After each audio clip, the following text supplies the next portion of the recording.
what's going on, everybody? It's Rich Perez welcoming you back to the rundown. Unfortunately, Kason Davis cannot be here with us today as he's back in Miami getting himself situated.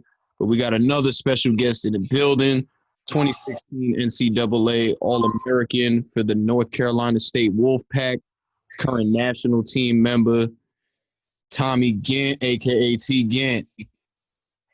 What's going on, bro? How's it going? Doing good, man. How you doing? Doing good, man. I can't complain, man. Just trying to get through this craziness, man. That's about it. Definitely. I want to talk to you about that when we get through this a little later on. But just to start off, man, for all the accomplishments that you have, there's always a start to get there. For you, how did you get into wrestling? Was it like through a family thing in the neighborhood, school? Like, how'd you get your start in wrestling? So, man, it's a funny story, actually, bro. I actually thought it was WWE when I first started. So, like, I seen a wrestling flyer at school, man, in like 6th grade, and I'm like, all right, I'm gonna try this out. So I go check it out or whatever, and there's a flat mat and whatnot, no turnbuckles, no tables, ladders, chairs, none of that. So I'm like, oh man, like I was bummed out. I told my mom, I was like, yeah, I probably won't do that again. I won't go again or whatever.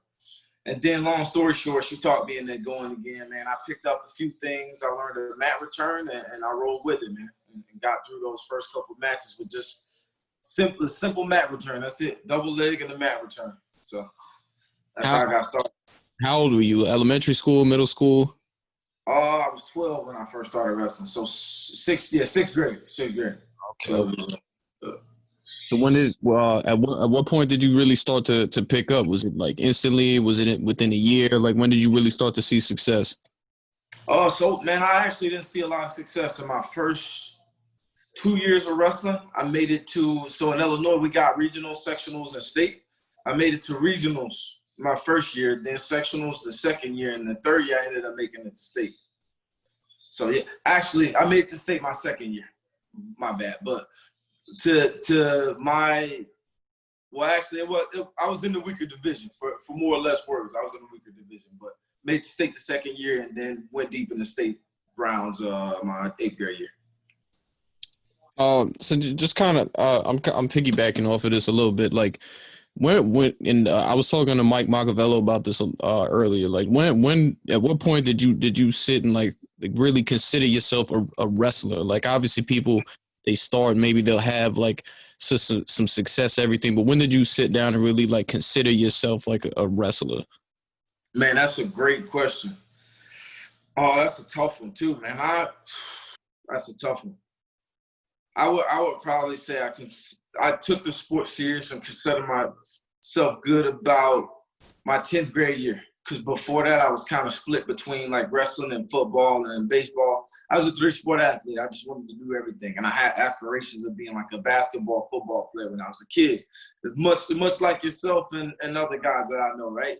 So like sophomore year, I had a little bit of success. I ended up making a state tournament as a 25-pounder. I went from 103 to 25 in the year span between my freshman year and my sophomore year, and then just making that state tournament kind of put things into perspective for me. And I was like, okay, maybe take this a little bit more serious and lay off of baseball, track, and football. So probably 10th grade year, man, I started seeing some success. Did you have anybody at this time that was like really pushing you, like a coach or anything, to kind of get you to that next level?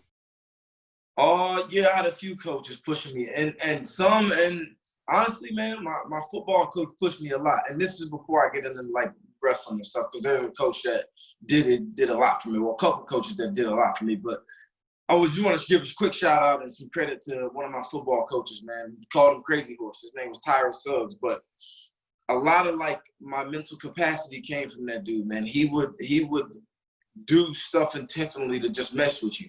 And a lot of the guys on the football team kind of took that the wrong way. It's like, oh, this dude's trying to mess with me. You know what I'm saying? Instead of seeing it as he's trying to push me and make me better. So he would make us do extra stuff all the time. And I was like, man, this sucks. But one day the light just clicked and I kind of changed my perspective on it. And I was like, all right, I'm doing this whether I like it or not.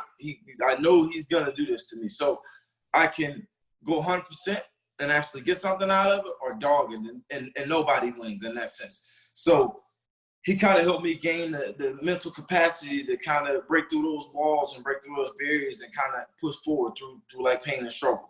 But as far as wrestling coaches, one of my coaches named Demetrius Hurd. He was one of my high school coaches. He did an exceptional job.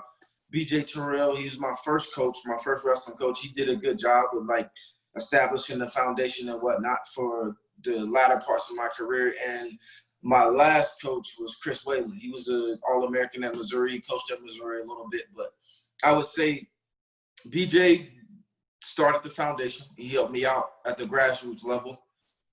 Demetrius Hurd, Bam, they call him. He kind of helped with like he helped build on that foundation, like basic stuff like wizard, taking proper shots, stance in motion and stuff like that. And then Chris Whalen kind of fine-tuned everything because he brought like that experience and that college level coaching to the high school room. So he kind of fine-tuned everything and helped me fill the holes in my wrestling game at that point, if you will. Yeah. Well, you mentioned how you're coming out of Illinois. Illinois is really one of the more power states out there. You got guys like John Morrison, Tony Ramos, the OPRF programs always strong out there. I know you said you were in like a weaker division, but, being out of Illinois, were you able to face like tougher competition, throughout maybe an off season, even in season that kind of helped you later on in your career? Oh, yeah, for sure, man, for sure. There's a lot of studs coming out of Illinois. I grew up watching both of those two guys, actually. I watched a lot of their matches. John and Tony went at it, man, in high school. Guys like BJ Futrell, Daryl Thomas was good around that time. So it kind of set the bar high because I know those guys were ranked at the national level as well as the state level, and those guys were competing in some of those similar brackets. So did I cut out right there? Yeah, you're good. You're good. Yeah. So like with that being said, there are a lot of guys, man, that were coming up around my time too. I looked up to those guys, but guys like Zane Richards, LaVon Mays, Chris Williams. So yeah, like we never really traveled out of state, but I was able to get pushed by a lot of those guys in state, 45, 60 minutes from where I'm from. So I think that helped a lot, being able to have tough guys like that in state. Who were some of the guys that you got to really be? Were you a big off-season wrestler? After my sophomore year, I started taking the off-season a lot more serious now. Who were there specific clubs you were getting around? Like who were some of the guys that like you were getting a chance to work out with while you were still in high school? So I generally trained at my coach's club. The last coach, Chris Whalen, I generally trained at his club, and it was kind of we kind of went around a little bit till everywhere.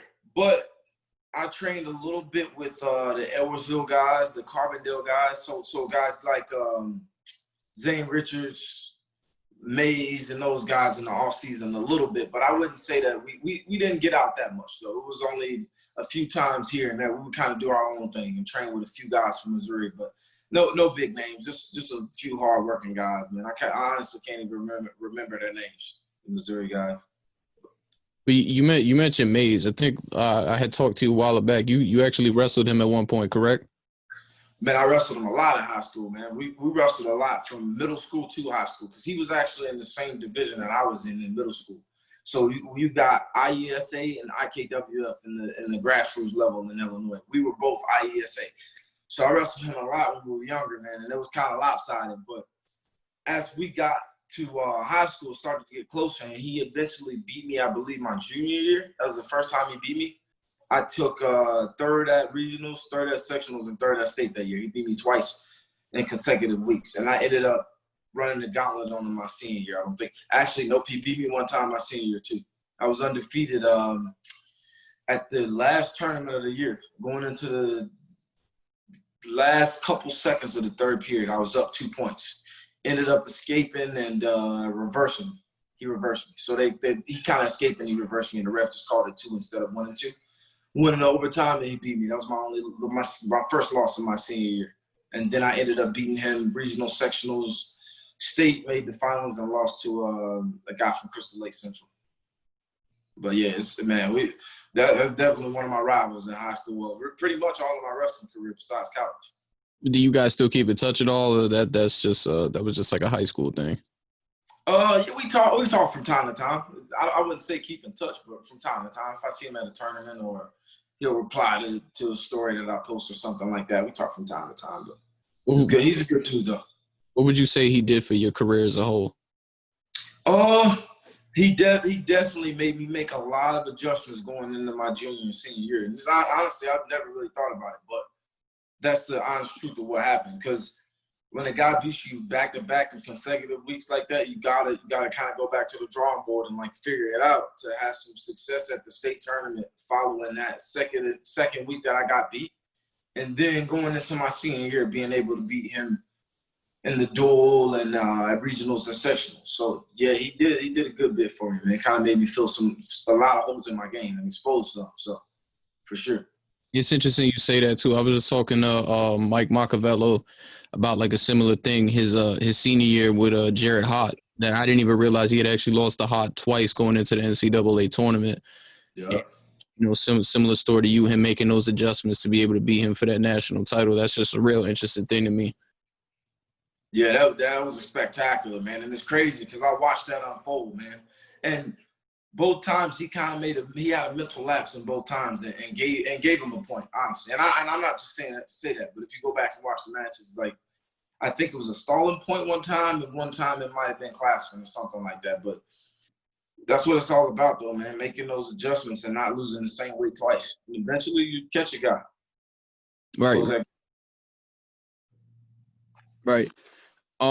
So, you know, just kind of get back to you a little bit, you know, so you're talking about you're coming out of high school, you're this all-state wrestler, you're kind of at this point in you're more tuned into wrestling, correct, as opposed to the other sports? Yeah, for sure. For sure.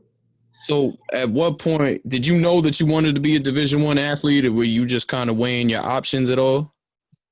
Man, honestly, man, I didn't see it coming, but after my junior year, once I placed at Illinois State, then it started to become more real to me. Because before that, it was really nothing. I wasn't really talking about anything like that. But after I placed that state, then the letters started to come.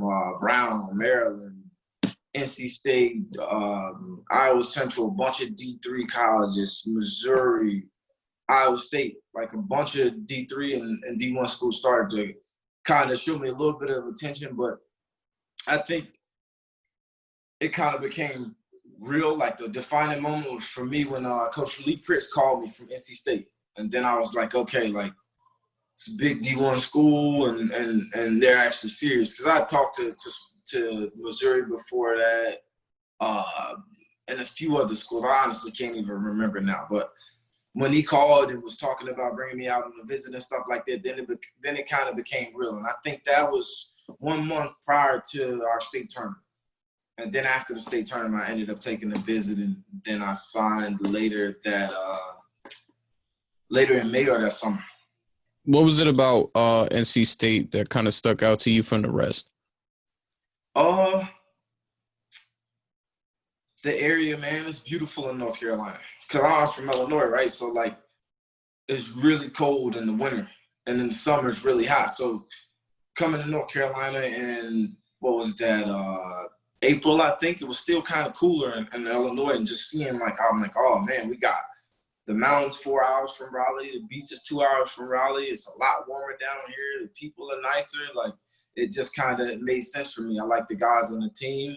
Guys like Darius Little, Colton Palmer, Quentin Golly, they were real welcoming and kind of made me feel at home. So I was like, all right, I think this is something I want to do. And I ended up taking another visit, and then after that, I ended up signing with NC State. So. Right. You mentioned some interesting names there too, as well. When you came in, actually, everybody knows the Wolfpack now is under Pat Popalizio, but when you came in under Carter Jordan, correct? Yep, that was the head coach. So what was it like under Carter Jordan and Lee Pritz, and because you had some good guys there. I know your 25-pounder at the time, whose name escapes me at the moment, was yeah, he was a pretty tough wrestler from what I've seen. Darius Little was an All-American at 141 pounds. You had You had Darian Caldwell. Well, I think he was probably done by the time you got there, but like he was. He was on his way out. Yeah, he was a national champ and everything, All-American. Like you had some tough guys there. What was the room like under Carter Jordan and Lee Pritz at the time? The room was tough. The room was tough, man. It was always tough. Wrestling guys like Darius Little, man, Matt Near, just Mike Mellon, Steve Ramos. So the room was tough, man, especially for incoming freshmen. So you kind of had to establish like where everybody was, like the pecking order. But in order to do that, you had to take some lumps and get in there with guys that were a little bit more experienced than you and a little bit more battle tested. So that came with a lot of little challenges along the way. But I think Coach Chris did a good job of like helping guide me through that process and understanding like, okay, this is where you're at now. You got to keep scrapping and banging with those guys and you'll get here as long as you continue to make progress. But the moment you take a back seat, then that's what it's going to be, But when you're a freshman and you're coming in, you got to work hard and kind of establish that, okay, like I'm going to be the guy one day. Like I'm not just another body in the room, if you will. But, yeah, they really helped with that transition, man. I liked both of them. Carter Jordan was a great coach too, great person. I love him to death. But I think what we could have done better is just managing our guys a little better. For lack of words, just managing our guys a little bit better. But great people though, great person. Well, not too far after that, Carter Jordan, obviously the school moves on from him. Pat comes in. I believe you're the only wrestler out of that entire group when Pat came in that survived that transition. Can you talk to me about like what was going through your mind when a new head coach comes in and where do you stand with them? What do you think and things like that, and just how you were able to kind of maneuver through all of that? Yeah, man, it was tough, honestly, at first, because it's a new person. You don't know what to expect. He's coming into a kind of a sticky situation with guys he didn't recruit, guys that were doing some questionable things. So it was a lot for me, and like I didn't know if I could trust him or like what kind of person he was. So it was a lot of like filling each other out, but at the end of the day, I think the common ground that we found that we came to is that both of us like to win. And once we established that, we were like, oh, okay, maybe we can get along. Maybe this can actually work. And then just me putting in work and him showing dedication and commitment to our program kind of helped us mesh a little bit together and ultimately create the bond and relationship and foundation of what NC State actually is right now. So what was it about you though that like kind of stood out? Because like I said, you had some good wrestlers over there when he came in that just weren't able to mesh with him and stick it out. How were you able to really be able to get through that transition as opposed to the other guys that were there? So for me, man, I've always been like a straight and narrow type guy. So not too many times am I gonna go against the grain, but I think a lot of other guys were a little bit more abrasive than I was, like to accepting the change. Because when he first got in, he gave everybody a clean slate. There were some questionable things going on, but he gave everybody a clean slate. And he was like, this is what it is. Like there's zero tolerance policy. We want to win, blah, blah, all of that good stuff. Things a head coach or a new head coach typically says to athletes. Right. And I think a lot of those guys didn't take that too well. They kind of seen it as him coming off too strong, if you will. And me, I kind of viewed it as like he's coming into a tough position. Like this is something that he has to deal with, that he didn't have any control over when he was brought into the situation. So it's kind of got to be like that. Every T's got to be crossed, every I's got to be dotted. He's got to cover his back, and he's got to make sure that he puts us in the best situation possible to win. And I think he did a good job of that. But the guys that didn't make the transition, I just think that maybe the timing was off. Maybe those guys weren't ready for that change right at that moment. And honestly, it's kind of showed that it was the right decision moving forward.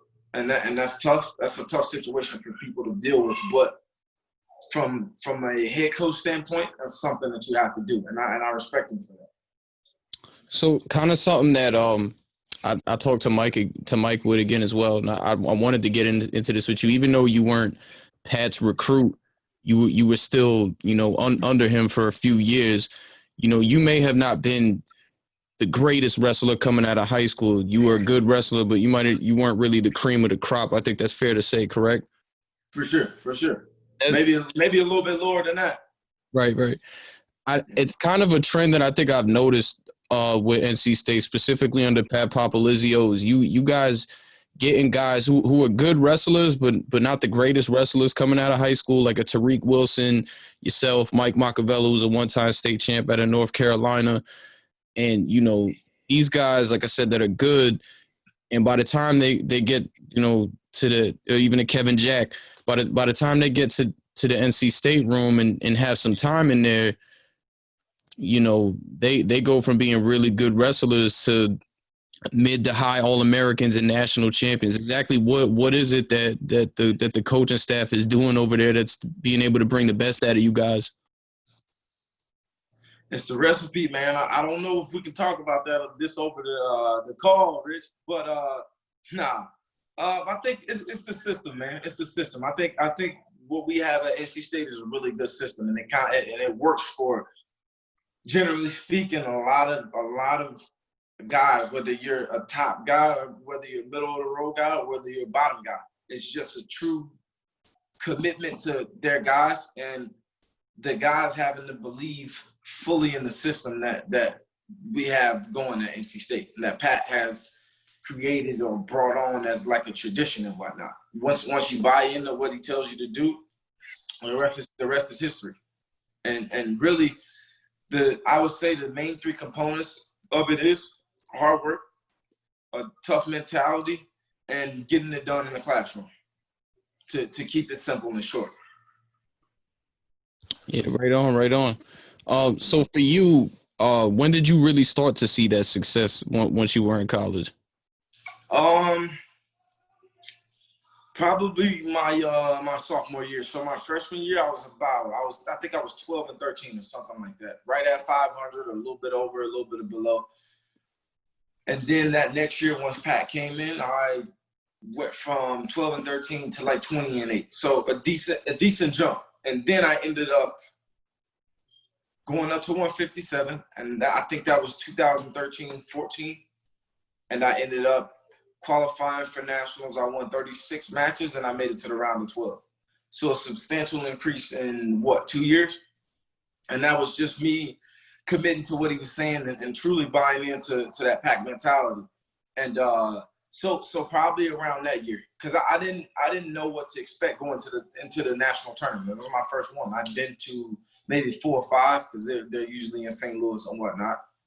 But I didn't truly know what to expect going into it as a competitor, you know? So with that being said, being able to go as deep as I did, I gained a lot of confidence from that coming to the next year. And it was disappointing for sure, because I was a round away from placing. But those next 2 years, it brought a lot of confidence. I ended up going 23-1 next year, and I only lost to Jason Knopf from Penn State. I think by a few points or something like that at the scuffle. And that next year, I went undefeated in duels all the way up to nationals and took a few losses and ended up placing. So I think I made a few big jumps. I want to get into that 2015-2016 season specifically, because that was a really big year for you guys. You got Kevin Jack coming in to that year as a returning All-American, made it to the semifinals the year before. You guys had high expectations. You had the Flow documentary. I know specifically with you, what I always remember with that one was the Gucci belt when you guys was in Chinatown or something like that. But, you know, I think, you were undefeated that season as a whole, correct? Or was it just dual meets? Yep, the whole, going 25-0 going into nationals. And you came in as the 2 seed. I know Martinez and North had kind of knocked each other off with their 1 losses. What were you came in with a ton of hype that year. I know you were being talked about a lot for various different reasons as opposed to those. What were your what was the team expectations going in? I know you guys were looking to really do something, and it didn't go the way you guys had planned as a team. Plus, you was an individual. But like, what were the team expectations going in, and what were your expectations going into that national tournament that year? So first we'll address the Gucci bill. Yeah, man. Coach Obi Blanc was hating on me, man. He didn't want me to buy the Gucci bill, man. But going into that tournament, man, it was we were on a high, man, because we beat OSU at home, we beat Iowa at home, we lost to Virginia Tech for the ACC dual title. We avenged that loss at the tournament, and then we turned around and beat Missouri a couple of days later. So we were going in on a high. I wouldn't say we were cocky, but we expected to win it and at least come top two. That's how good we thought we were, and I think we were that good too, honestly. But I think for me specifically, man, honestly, that season kind of took a toll on my body. Like it was grueling and whatnot to wrestle all of those duels and those two tournaments and whatnot. I think two or three tournaments, but it kind of took a toll on my body. And I'm not using it as an excuse or anything, but I'm just kind of trying to figure out what exactly I would equate it to, if you will. So yeah, just going in that tournament, I wasn't feeling my best, and I know everybody's beat up and whatnot, but still, I was dealing with a few things, and I think I just didn't respect guys enough, and that kind of was a double-edged sword because it worked during the season, but during the latter part of the season, it kind of bit me in the butt because I didn't watch film. I didn't really study my opponents and stuff like that. I just kind of had the mentality of I'm gonna go out there and I'm gonna do what I do best, and the results are gonna show. I'm gonna beat every single guy that lines up in front of me, and that was truly the mentality I had coming into it. But there were a few instances where I kind of felt a few things that I wasn't used to, and I think me knowing that, if I would have done my proper due diligence before the match, me knowing that, I would have been able to make those adjustments a little bit quicker. But 7 minutes might seem like a long time, but in reality, it goes by like this, especially when you're out there in front of all those bright lights and stuff like that. So I would probably equate my performance to that. And that's not an excuse, but it's just kind of me processing what went on and like what kind of happened. And everything after that, man, was honestly for my team, just battling through those consolation rounds, because honestly, I was mentally checked out after I lost that second round match. I was like, national championship's gone, I'm done, and this is it. But I mustered up the energy and the courage and the will to fight back through those later rounds for my team and try and push us in that top 10, and that didn't work out. But I can honestly say after that match, that was everything I had out there, 100% of what I had out there. So. But I mean, you mentioned the second round and having to watch tape. The person who had upset you was Chad Walsh from Ryder, correct? Yep.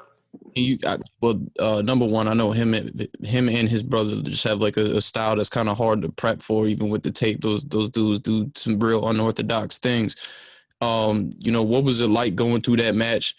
And kind of I know you said you were mentally checked out and doing everything for your team, but kind of take me through how you were able to get through those matches that you needed to get through to become All-American.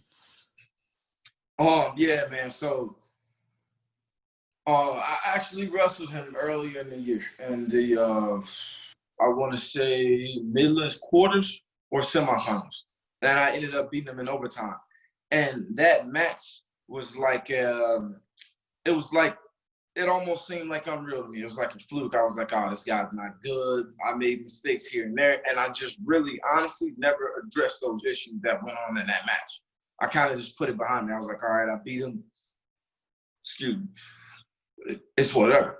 And I think that kind of bit me in the butt when I got back to nationals, because I was feeling a little bit of those similar things he was doing in the first match, but I just wasn't adjusting to him. And I don't know if that was fatigue, my body wearing down, or whatever it was. But nonetheless, I didn't make those adjustments, and I felt some of those similar things.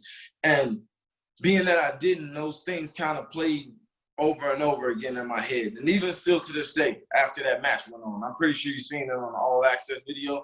That's all I could stop. That's all I could think about after I walked off the mat. I was like, man, I messed up. I didn't do this. I could have done this. And I'm pretty sure we all have those moments, like when we lose or when something doesn't go right as a competitor and as a wrestler. But speaking for the backside, it was just, and I'll credit this to Pat's coaching too. He kind of pulled me to the side and he was like, hey, look, I know this is not what you want, but we need you right now. We had an excellent regular season, but now it's this postseason. That's where it counts. We need you right now. We're not doing the best right now. I need you to go out there and win. And I did just that, moving into those constellation rounds, man. I win by whatever. I don't even honestly remember, man. It's kind of still a blur to this day. I haven't really watched any of those matches, but I just really went out there and got the job done to get to those All-American rounds. And warming up for them was tough too, because I'm a guy that needs a really, really hard warm up. And I had a little nagging injury from that second match that caused me not to be able to even warm up. So I'm going out there cold every time, warming up in that first 3 minutes and then getting that motor going and eventually winning 3 or 4 matches on that backside. But really, that was me just mustering up some energy and doing it for the team, man, honestly. So you become an All-American. I'm sure you once you get up there, you're probably aiming for third place. You ended up taking 7th, correct? 8th. 8th. Okay. And you just were you mentally checked out at that point that you had got on the podium, or what was going on? I know you had tough matches still for the 7th, 8th place match. You had to wrestle JoJo Smith, who was at the time a freshman for Oklahoma State. Yeah. Would you ask it again? Ask the question again. You're kind of bringing me through a few of those matches. I'm trying to remember them, and they kind of come back to me a little bit. Well, when you had broke through to get to All-American status, number one, because now I'm switching it up a little bit. Number one, like, because I know you hit this was your first time being on that podium. Like, even though it wasn't your goal, like, was the sense of accomplishment still there? Or was it just, I didn't get what I wanted. This is what it is. Honestly, man, I didn't feel anything when I won that match against Murphy. It was guy from Michigan. I really didn't feel anything. Like Pat and Adam were semi-excited. They would gave like a hand clap or something like that after I beat them. But honestly, I didn't feel anything. I was just like, all right, when's the next match? So not really a sense of accomplishment. I was just I was a businessman at that point. I was just going out there and doing my job from that point on forward. It really wasn't for me anymore, So I was just going out there and doing my job, round after round. As soon as I won that match, all right, when's the next one? I would go back, chill out for a second, get some fluids in me, and start walking around and trying to stay loose and get ready for that next match. So what was it that you weren't able to get to that highest point? Were you kind of mentally? I know you said you were kind of like a businessman, but was it just you were a little more mentally checked out than anything else? Oh yeah, man. Yeah, really, really, really checked out. I would be. I was just there, man. I was out there. I was wrestling. I was still doing my thing. Don't get me wrong. And a lot of the stuff that I trained, I was still doing, but it wasn't me on that backside, if you will. And I wrestled a guy I beat 2 times previously that season, Bruschetta in the constant quarters. And I think he beat me by like 3 or something like that. But yeah, man, I was just in a rut, man. Almost in the fog, but just got it done. That was all I was out there for, just to get it done. Let's see. I think and it's kind of a theme here, the progression. Of you being, kind of an average high school, or I don't even want to say average, a good high school wrestler to a very good college wrestler. And, now that you're on the international scene, I feel like you made an even bigger name for yourself. Is that just kind of more of that pack mentality that you talked about, or like some other things added in there? Like how have you been able to keep progressing? Because you're one of the top guys at 74 kilograms in the United States right now. Oh yeah, probably, yeah. Pack mentality for sure. Just constant progression and evolution. I think that's a lot of what pack mentality is. Just really buying in and constantly evolving and getting better. And I think that kind of helped me get where I needed to be mentally, even that tournament, I'll speak about that tournament too. Like even that tournament kind of helped me get to where I needed to be mentally, for the simple sake of me accomplishing something that I didn't accomplish at the previous level. So now it's become an Olympic and the world title for me, and to make the U.S. world team. So for sure, that's exactly what I would say. One thing I've noticed, and I've gotten a chance to watch you wrestle a couple times at 70. Obviously, you know, Jordan Burroughs, you know, Olympic gold medalist, multiple time world champ. Kyle Dake's there now. Jason Knowles competing there. You know, I really do feel like you're right there with a lot of these guys. You know, I remember the 2016 Olympic trials. You know, who would have really picked Frank Molinaro to be able to be the guy that could win that weight class. So, you know, I'm saying that just to say, you know, on any given day, you know, you can go out there and shock whoever. I've seen it. You know, I've seen you take Isaiah Martinez to the brinks. You know, going into this next cycle, like how are you attacking things? Man, same as I've always attacked things. Nothing really ever changed. Just work hard, work smart, and close the gap on those guys, man. And that starts in the practice room. Starts with your diet, your sleep schedule, everything. It's kind of a culmination of everything. But that's kind of my mentality just going into the next year. I got to close that gap on those guys. America's one of the best countries in freestyle wrestling right now. So if I'm beating those guys at our trials, I'm looking to win Olympic gold at the tournament when the time comes, at the games, at the world championships. So with the whole COVID-19 situation, I know that's really mess with your flow of things, and you know how you're able to train and things like that. The Olympics have been pushed back a whole nother year. How have you kind of been able to maneuver through all this and get your training in? Is it still similar to what it was before, or you kind of had to switch things up a little bit? We definitely switched things up a tad bit because we're not actually in our room right now, so we're training off site, but nonetheless still getting the job done. And we were out of training for about a month. I want to say everything was just dry, like nothing. Training out of the garage, really barbaric, like old school style, and that's fine. I actually like it like that, you know. So I've appreciated this time, but at the same time, I'm ready to get back to like how things were in terms of like a consistent training situation, a consistent lifting situation, consistent food sources, and all of that stuff. So yeah, man, I'm ready for things to get back how they were, but at the same time, you kind of gotta deal with the situation at hand. If you got lemons, you gotta make lemonade, you know. Yeah, absolutely. You got anything going on right now? So I know Flo did the card a few weeks ago. They had Chamizo and Dake on there, and you know, Taylor and Martin as well. Are you looking to get on something like that in the future? Do you have anything in the works right now at all? Yeah, that was amazing, man. That was a really good card, man. That was a really good card. One tweak I would have is I wish there was some women's wrestling on there. And I'm not just saying that because of all the hype that was around it and the Twitter and stuff and whatnot, but I truly think there are a lot of women that are really, really good. We got multiple world medalists in our country right now. I think our women's team is one of the best in the world right now. Yeah, and I think we should do a better job of like showcasing some of our women and whatnot. Mm-hmm. But yeah, I'm actually wrestling on a Wrestling Underground card at the end of the month against Mark Hall, going up to 185. So just excited to get some mat time and wrestle a really good guy like that. So yeah, man, it's gonna be fireworks. We're gonna scrap for sure. Why don't you take me through that? You know, Mark Hall's an accomplished freestyle guy. He's going up a weight class. I believe this is his plan permanently. He doesn't feel like he can make 74 kilograms anymore. How are you attacking that match? Because you're going up in weight for this. So, you know, what's the game plan? If you can share it with me, and you know how are you going about prepping with your weight and the match itself? I'm a little bit bigger than I normally am, like when I'm cutting the 74. So I don't think the weight's gonna be an issue.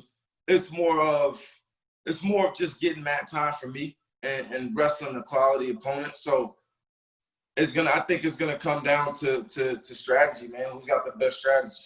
And I can't share that with you, but you'll see when it's time to go out there. When the lights come on, you'll see. I think it'll be a great match though. Definitely be some fireworks. Well, as far as your weight goes, how are you working that out? I've been doing a lot more lifting than I usually have because I took about 2 months off from lifting, but I've hit a pretty good cycle these last 2 to 3 weeks. So when time comes in 2 weeks or 15 days, I think it is, I'll be ready. I'll be close to the fight weight, so it'll be no problem. Just like practice, giving up 10, 15 pounds, it's nothing different than practice. So I don't think it's that big of an issue. All right. Sounds good, man. We look forward to catching you on that. Is there anything else you got for me, T? No, man. No, sir. No. Excited to get out there, man. Appreciate you having me on the show, my man. Thank you, T. I appreciate you having me. I want you to keep whooping up my brother in that room as well, man. Yep, no doubt, man. That's my guy. Always, man. We want to thank you guys for tuning in as well. It's Tommy Gantt, Rich Perez. This was The Rundown. We will catch you guys next time.